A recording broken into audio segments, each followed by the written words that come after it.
Welcome to the Recover Your Soul podcast, a spiritual path to a happy and healthy life. My name is Reverend Rachel Harrison. I started Recover Your Soul after having profound changes in my life from my recovery of alcoholism, codependency, and control addiction. I was guided to share the tools and principles of spirituality and soul recovery to help others transform their lives as mine was transformed. For us to overcome external circumstances, we need to turn the attention to ourselves, focusing on our inner change and healing. Positive results in our lives will follow. Welcome to Recover Your Soul. I'm Reverend Rachel Harrison, and I am so grateful to have you here with me today. I'm really excited because I have a fabulous guest here on Zoom, on the screen, looking at me straight from Mexico, Brad Axelrad. Welcome. I'm super honored to be here. Thanks, Brad. You know, I feel like every guest that ends up coming through that wasn't somebody that I know has been directed by Spirit. And this is a spiritual path to a happy and healthy life. And I loved when I looked at your website and started looking at what you had to offer around spirituality and around facing your inner self and connecting with yourself. So tell us a little bit about what is facing your dragon? How did you come to this? And just this mission that you're on to bring service and light to the world. I could answer that in so many ways, but I think the easiest way to answer it is massive pain. Brings us to our knees sometimes, and we're finally ready to make change, whatever that is. And I was at that point, 30 years old, self-indulgent, all the things, drugs, alcohol, food, travel, seeking success, external success.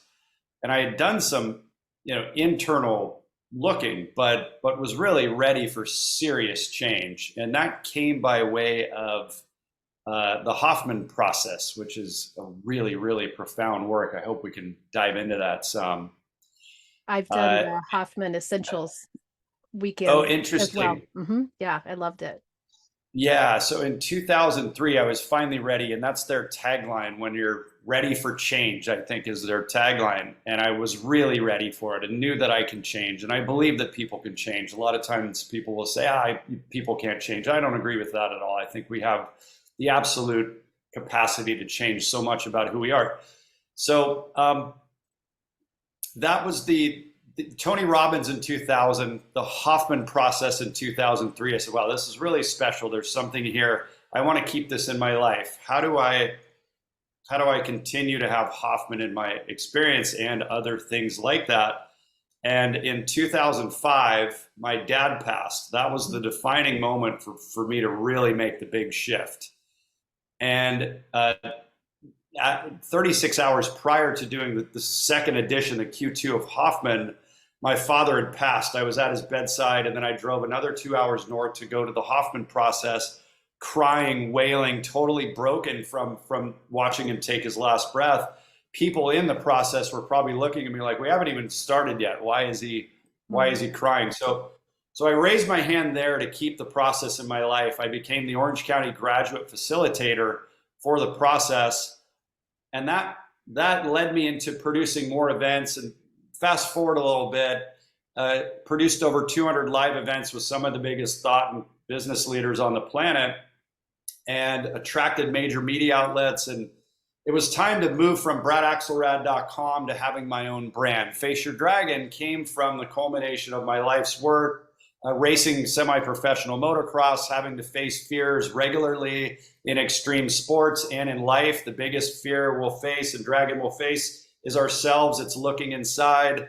So I had crafted the Face Your Dragon brand and message around all of that I've done in my life. That's the short answer. That was probably longer than I thought it would be. That's a fabulous answer. I love that it started with that we don't elicit change until we've really just hit a wall of pain. And wouldn't it be nice if we all just followed the direction of what our parents told us or we read in books, but we can't do it that way. We have to actually have our own suffering and our own experience to be willing to grow and to change. I also Yeah. love that Ram Dass, I listened to a lot of Ram Dass lately, that his Awesome. reminder, and I heard this from Pema Chodron as well, is that you have to establish yourself before you can deconstruct and release yourself. Mm. So there is this part of us that needs to actually figure out who that ego self is so that we can start to look at those patterns. Tell me a little Mm. bit. I loved the Hoffman Essentials. So I had a girlfriend who did the Yeah. process, and Totally. last year at the end of the year I was really feeling like I need something for me, and so I looked up Hoffman, and they had an online Zoom weekend, and I really loved it, especially since it did a lot of what I do in soul recovery already, but it helped it happen for me. And it was really powerful. So Good. tell me more about how Hoffman affected you and what it's provided you for change. Yeah, one of the tenets of the Hoffman process is that we have this overactive intellect that's overpowering this wounded emotional self or emotional child, and we continue to strengthen and get more degrees and get more knowledge and get more concepts. But what we really need to do is, make friends with our intellect, our dragon, our shadow. Just like love that aspect of us. There's many layers and angles to that, but going deep inside to move past the hyper protective intellect to really tap into this wounded, scared child that we all have. And sometimes I just want to say this quickly. It's like if we can just slow down enough when we're in a tense moment with somebody and see that child in them and really just connect with that we and so are they are just this scared kid trying to connect to safety and connect to spirit. So the spiritual component of Hoffman, like it's what I got from it, to answer your question specifically, was being spiritual. Like you leave there, we do all of these spiritual things. We go to agape, we meditate, we study spiritual principles. I've been studying Taoism, for 25 years. But the point is, like, conceptually and intellectually we can understand things, but to get really tuned into the essence of spirit, and it's not even experiencing spirit, it's like being spirit. And the way we get there is going through something so cathartic and viscerally and kinesthetically transformational, like the Hoffman process, that you remove so much of the programming and pain and crap and childhood religious programming, school programming, cultural programming, and we remove those layers of identity and personality and ego and concept. And once we heal the emotional child and get your intellect to calm down and release some pain and trapped trauma in your body, you lead from this spiritual energy, and you are spirit. You are a walking manifestation. Like, you don't manifest, you are manifest. Like you don't do spirituality, you are spirituality. So it creates this level of being from removing all the layers of crap that keep us not free and fully alive and self-expressed, which is really our natural state of being. I agree. I love it. That's why I loved it. I really felt like it embodied everything that to me soul recovery is so important about. And they talked about the four bodies, which I thought I'd heard that before, but the way that they explained it really helped me to start to look at where am I in balance, where am I not in balance. Can you speak to those four bodies? Yeah. So uh, your intellectual self, your emotional self, your physical self, and your spiritual self. And the reason why I laughed is I can still see aspects of those parts of me. You do a lot of closed eye, visualizations, guided visualizations in the process. And I don't want to give anything away because I pray that everybody does it. But I chuckled because I could see those aspects of Mm-hmm. myself still there. And you're right. It's the integration of your quadrinity. They call it, those four things are your quadrinity, and it's the quadrinity process. And um, we're able to access and tune into each of them so that we can love them and commune with them and communicate to them. And of course, there's other aspects happening in the world. The Holy Spirit, if you're religious, there's obviously the Creator, God, the universe. We can tune into each of those things and notice where we're off track and notice where it's manifesting in our body. But the end game is to have them fully integrated, and you're leading with your spirit, because we want to think it through, process. I'll figure it out. That's mostly what we're all doing. I'm going to figure this out, which is a great, powerful aspect of us. But the fully integrated, spiritually led, integrated quadrinity, there's nothing more powerful than that.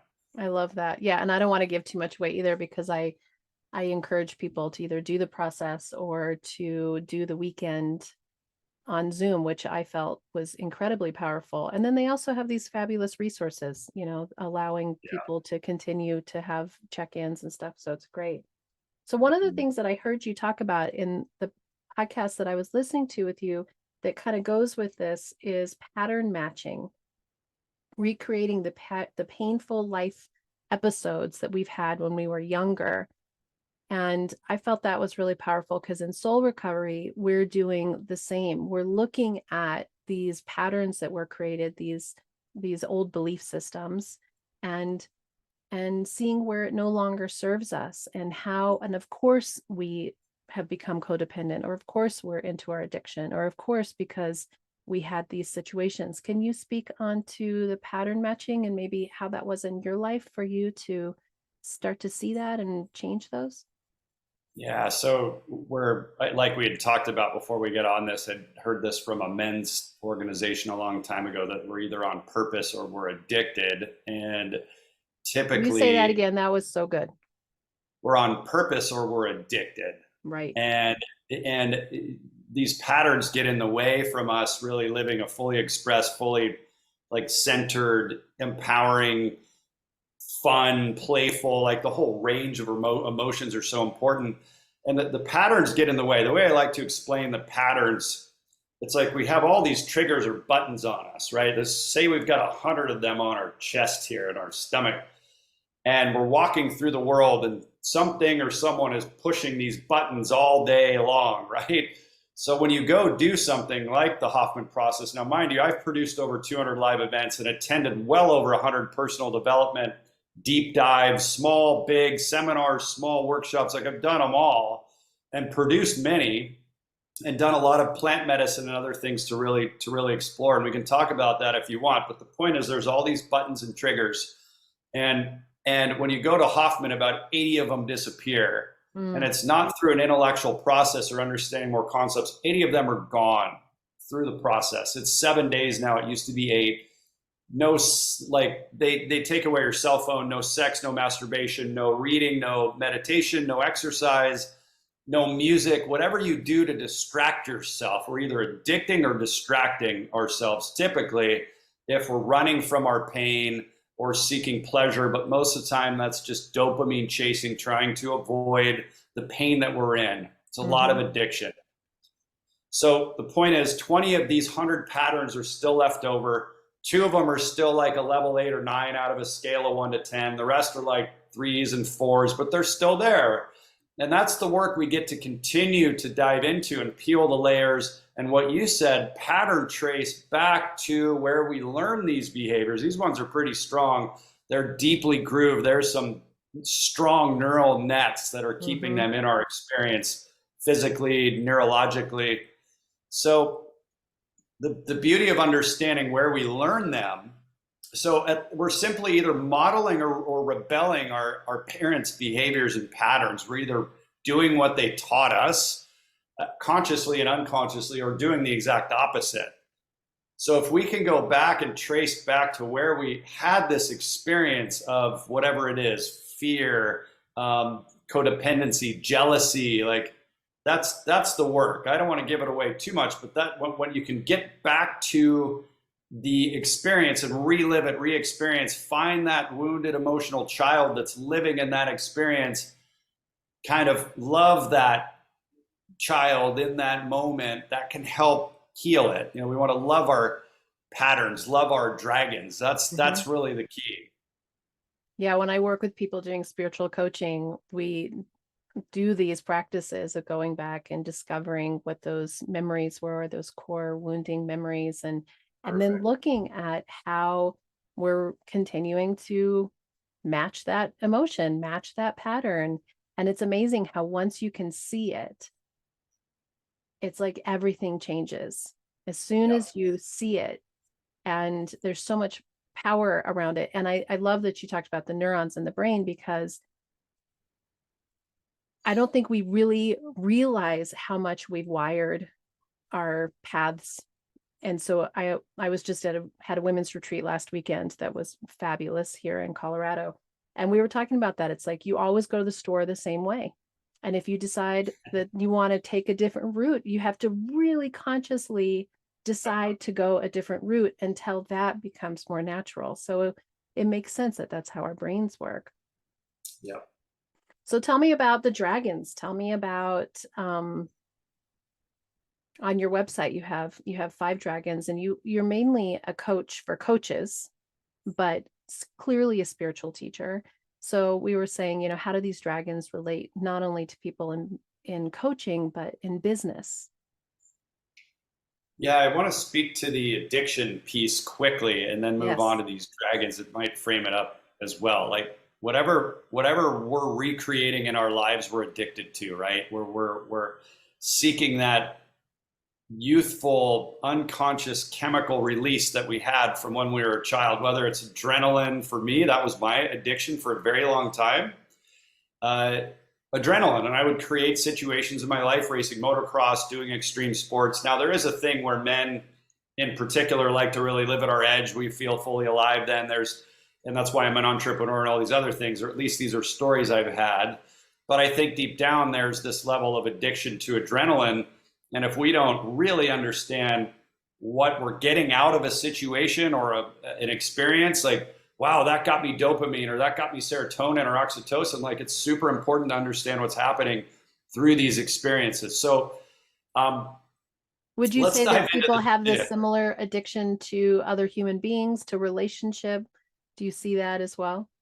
Well, codependency is just creating something, right? Like you said, when we're helping, we're controlling. That's a big tenet of Mhm. codependency, right? We get into that triangle, right? The drama triangle. I forget the name of it, but hero, savior, victim, perpetrator, and that's great to understand it conceptually and name that we're codependent. Or, I've been through that process probably 10 years ago. Like, oh my gosh, I'm codependent. Oh crap, I didn't know that. Um, but the point is that what are we getting from these dynamics is where I like to really look. It's like, it's great. Okay, we're running this pattern. We're running this cycle with somebody. There's always 2 people in a cycle. It's never just them doing it to us. We're not a victim to. We're part of the cycle. We're Mhm. both getting our biochemical needs met there by running this cycle, right? So, and with any of these fears, what are we getting from these? There's always a payoff. Every emotion has a payoff biochemically and maybe literally, physically in the world. But let's talk about the 5 real quickly. Um, Imposter, scarcity, value, unheard, and critics. So Mm. these 5 show up all over the place. Like, my greatest fear, I'll hold my hand up, is and was the fear of public speaking. I'm nervous right now a little bit, but as my friend Greg Moore is a trainer for Peak Potentials, he sat on my advisory board for over a decade. No, that's not fear, that's excitement. That's what he Mm. would say. No, that's not fear, that's excitement. It is so etched in my brain. So what I'm saying, it's like anytime you have any of these dragons show up, you feel like an imposter. Cool. Use that to your advantage. We want to leverage these fears into our great work in the world, not shy away from them or try to slay our dragon. That's a different metaphor. So we want to face it, understand what it is. Like you're saying, awareness comes from having the courage to face whatever it is that's present for us, and then learn to leverage these things into our work. So great, I show up as an imposter, that I'll be found out as an imposter fraud. Great, we all have that. You do something new, you're going to have that show up. But it's okay. And that's what I really want everyone to understand right now. It's like, Imposter syndrome is normal. Even the greats in the world have it. I've produced events. I've been all over media. I'm a founding member of the Association of Transformational Leaders for 15 years with some of the biggest thought leaders on the planet. And I still get scared and nervous when I'm doing a presentation or whatever it is. I have imposter syndrome, and it's okay. Yeah. I love that. I Yeah. love that. I think that in soul recovery, what I talk so much about is loving yourself entirely, all of it. Nice. So instead of trying to fix something, what we're doing is we're shining light on it. We're looking at it. Yes. We're giving it a voice. And often it's a voice of a younger self, going back to earlier in our conversation, and allowing that really to be attended to, so that then you can stand in your strength, and instead of being scared, you're excited. Or we all are terrified that we're going to be found out as being a fraud. And the more we see each other with compassion, the more we see Yes. each other's truth anyway. Yeah. Well said. Very well said. Yeah. So I loved these 5 dragons because I could relate to some of them, in some way. I could relate to every single one of them: imposter, scarcity, value, unheard, and critic. And I think if we have tools to be able to look at these aspects of ourselves, then we can progress in our own healing, our own development. I agree. Yeah, it's big stuff. So what is your work now? If you've been through all of these things as a human being, we're still on the curriculum of life. We're still learning and growing. What's your edge right now?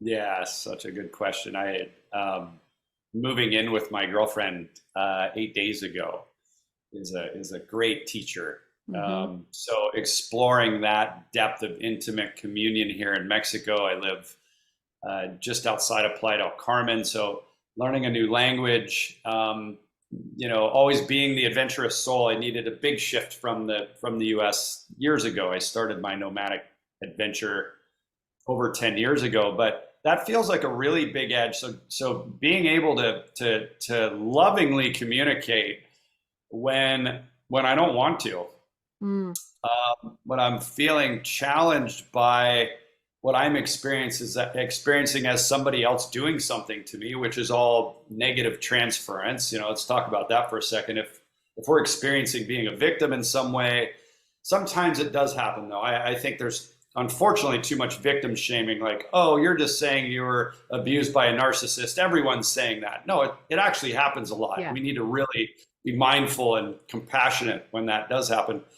But having the awareness that what's happening oftentimes when we're experiencing something with somebody it's an element of projection, but it's called negative and positive transference. You may have studied that in the Hoffman Essentials, maybe not.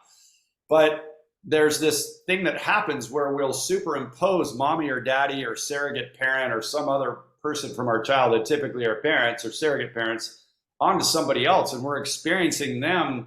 We're now 5 years old and they're this person, and it's kind of not fair because we're tranced out in this other experience. And and if we can own that and move out of that and just say, wow, this isn't really them right now, this is a past memory from something else. I need to love myself, have compassion for myself, again, have compassion for them. They're just this 6-year-old kicking and screaming, scared.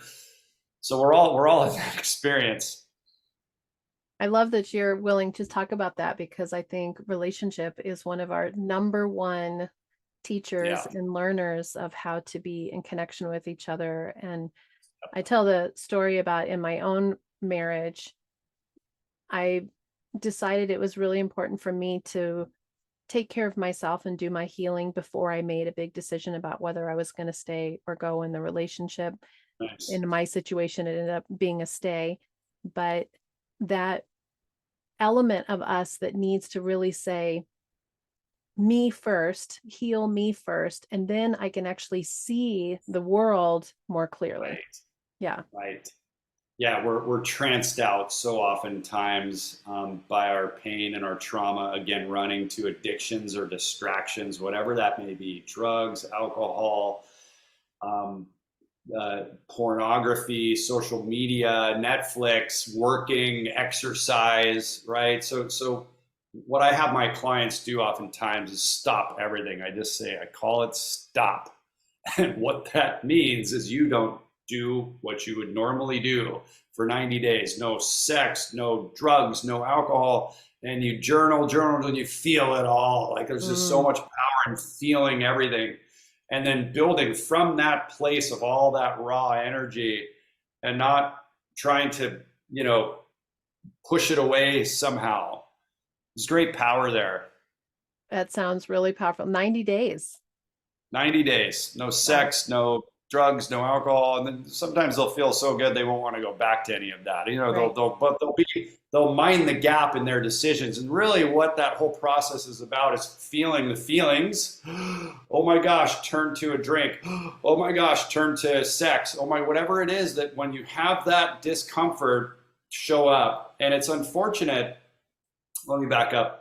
So that stimulus and response, like there's that feeling again, I'm uncomfortable. If we can buy ourselves that little gap to make a really conscious, choice and decision in that, from that stimulus and response place, you're going to make a better decision. But most of the time we don't have that gap because we're so trapped in all of our unconscious patterning and imprinting, and we're in survival mode that we go straight to the easiest thing, whatever that is. Yeah. And for most, it's alcohol. It's very socially acceptable. It's everywhere. And I quit drinking in 2007. I've had maybe 25 drinks since then. Most of those have been toasts for a wedding or something along the way. And thankfully, I mean, I've been very addicted. I want to come clean and say I've had massive addictive tendencies and done a lot of drugs, a lot of alcohol. I've done everything you can think of. I still do plant medicine more medicinally and sometimes recreationally, but I use it to explore consciousness. It's very expanding. It's very confronting. It gets me to tune in and check in with things, but it's done in a way to where, sometimes it's fun, like I said, but again, I'm not super addicted, and a lot of these things aren't addicting. However, they will get you to face your dragon. That's a great way to face your dragon. Yeah. Tell me a little bit about the gap. How do you start to open to that gap? Do you have a process for yourself or an awareness to make peace with that space? I think that space is so important. Well, it's just sometimes I don't have that. I'm reactionary like everybody else sometimes. I mean, I failed miserably. But when I'm doing the work, doing the right things, drinking the alkaline water, taking my Mhm. supplements, doing the meditation, doing the self-reflecting, I'm like my vibration, I'm at this new stable line that's there. We moved out of Playa del Carmen to another place that's much more peaceful, so that overall we're not at a 9 or 10. Our nervous system isn't already maxed out, right? Right. So now it's like at a 6. So what I'm saying to that is your surroundings are important. I focus on getting into a good space, making sure I'm feeling good. Exercise, walking, all those things create the container or environment for less reactivity. Yeah. But when I do get into a reactive state, I've got to take a breath. We forget to breathe. That is like the biggest thing. Like even right now, I'm not breathing as much as I feel I could be. So the founder of Gestalt therapy, fear is excitement without the breath. Most of this excitement and exciting energy, like that's just, we're not freaking breathing. We need to slow down, take a breath, breathe through our heart. That's one thing that heart math has you do a lot. It's like take a breath through your heart, and it really gets you in touch with this area of yourself. And you had us do some meditation, some closed eyes, even just for 10 seconds to just slow things down. Yeah, it's important. Maybe take a check in with the person you're talking to, try to get to understand what's happening for them, get curious. Mm-hmm. We don't need to be right all the time. If most triggers are happening from other people, or most of the time it's other people. Can we get really curious and connect with them and breathe with them at the same time, in and out? Mm-hmm. try to get really curious about what's happening for them. That seems to work. And again, I fail at these things constantly. I don't want to pretend like I'm some pillar of freaking conscious transformation. All that's out the door. The guru vibes are done. It's time to be real. It's time to get honest. It's time to be authentic and like sincerely transparent. I love that you show that, because I think that there's this belief that you start doing this work and that everything gets better. And what I often say is we get better and it Yeah. stays crazy and we don't get it every moment, but we come back Nice. faster, you know? So it's more Right. about just attuning yourself to it and not trying to be perfect, or not thinking that you're not going to have a hard day, or you're not going to be reactive, or you're not going to fall down again. It's about just getting back up. I love that. Thank you. I mean, I feel like you just gave me permission to screw up more, and that's okay. I mean that positively, not negatively. Like thank you. Well, thank you, because I feel the more that I connect with people of like mind and spirituality, the more grace it gives me to not have to be perfect. I'm just here to be myself. I'm just here to be myself and grow. Nice. If people wanted to find more Brad Axelrad, how do they find you? So if you go to faceyourdragon.com, I've got lots of cool stuff there, but mostly my podcast where I interviewed amazing people like Don Miguel Ruiz was guest number 1 from the Four Agreements. Gay Hendricks was guest number 2. I'm trying to think who was third. Christine Carlson from Don't Sweat the Small Stuff, the co-founder, co-creator of Don't Sweat This Amazing Soil. I adore her. Guest 4, Barnett Bain, the producer of What Dreams May Come with Robin Williams, a favorite movie of all time. He produced Eckhart Tolle's recent children's book. I just blanked on what it's called. Milton's Secret. He produced the movie Celestine Prophecy. Just amazing humans sharing all aspects of transformation and personal development and business building. So faceyourdragon.com, and on there's a quiz too you can take to discover the number 1 hidden fear stopping you from earning what you're worth. And that's on the site, but also you can go directly to couragequiz.com. Everything's about courage here. I love that. I love that. Thank you so much, Brad, for sharing your heart and your wisdom and your soul recovery with me and with this amazing community. And I'm just really grateful to have connected and touched base with you and had the opportunity to really share ourselves as well. So thank you for being here with us today. Thank you so much. It's really, really my honor to be here, and I hope and trust that it will serve many. Thank you. Until next time, namaste.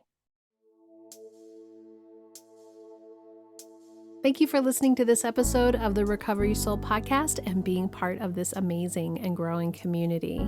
If you loved this episode and you want even more, there is a bonus episode with even more content every Friday. This is by subscription. You can access that by being a Patreon member, and there's 3 tiers of giving of your choice, or an Apple Podcast subscriber. Once you have subscribed, you have access to a whole back catalog of episodes as well. If you go to the website, recoveryoursoul.net, and I would love for you to subscribe to email updates so that you can keep posted with everything that's going on, different events, what dates are coming up, any reminders. There's only a couple emails each month. I hope you'll follow Recover Your Soul on social media. You can find us on YouTube, Instagram, Facebook, the private Facebook community page, TikTok, and if you want guided meditations, look for Reverend Rachel Harrison on Insight Timer. I really encourage you to take advantage of the one-on-one coaching. This is a unique, intuitive connection between the two of us. There are 9 steps to soul recovery, and I do use those 9 steps to loosely guide us through whatever your coaching that you need. But really, it's about creating a way for you to feel comfortable around your healing of your past, looking at the situations in your life. What are the patterns? What are the beliefs that are holding you back? Breaking free from those patterns, breaking free from those beliefs, letting go of control, letting go of the people around you, and taking your power back, discovering who you are and who you want to be in the world and how I can support you to do this. And also, you're sharing this podcast with your friends, putting 5 stars, leaving reviews, really sharing this with others is growing the community. Thank you for being part of this community. Thank you for supporting Recover Your Soul. And I know that together we can do the work that will recover your soul.